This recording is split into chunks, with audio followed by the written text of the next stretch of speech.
Good morning and welcome to This Week. Breaking overnight, shutdown, showdown.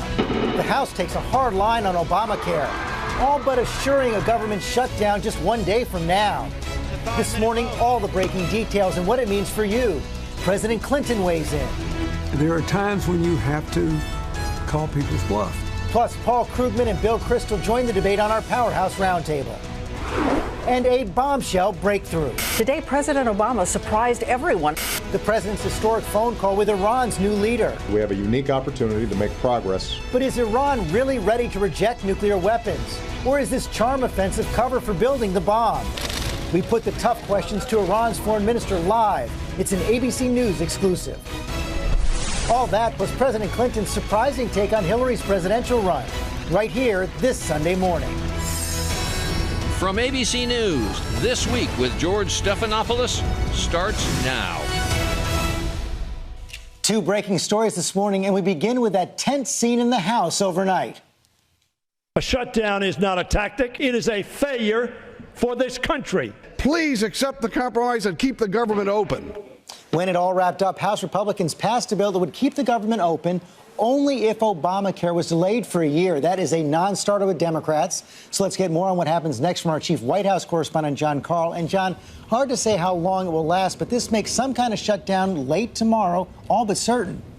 Oh, that's right, George. Positions have hardened. Time is running out. I would now put the chances of a government shutdown at 99.9%. It was after midnight at a raucous session last night that the House did what they did. The bill, what it would actually do, it would fund the government until December.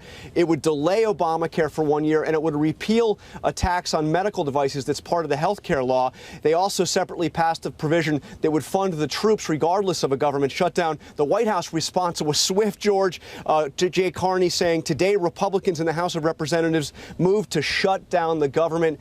And it's hard to disagree with that because the Senate absolutely will not pass what just passed in the House. And, George, the Senate doesn't get back into session until 2 o'clock tomorrow afternoon. That is 10 hours before the government shuts down. So they send their bill right back to the House. What happens next? Well, unclear, but what I am hearing this morning from Republicans is they will still attempt to put provisions in there dealing with the health care law and send it back to the Senate. This ping-pong back and forth will go. No signs of compromise on either side. And then the question is, how long does that go? A couple of days, or does it stretch on maybe up to the point where we reach that second major deadline, the debt limit reached on October 17th? Far more serious, but does this back and forth make it more likely that we'll avoid a confrontation over the debt limit? Well, there are two schools of thought on this. One is that this works out so poorly for the Republicans that they realize they can't go to the brink again with the debt ceiling. On the other side of this, George, positions have gotten so hardened here, and there's such division that it's hard to imagine a compromise on the debt ceiling either. That said, I should tell you that aides to the Speaker of the House tell me that they are confident that the debt ceiling will be dealt with, that there will not be a default. I just can't see exactly how we get there by October 17th.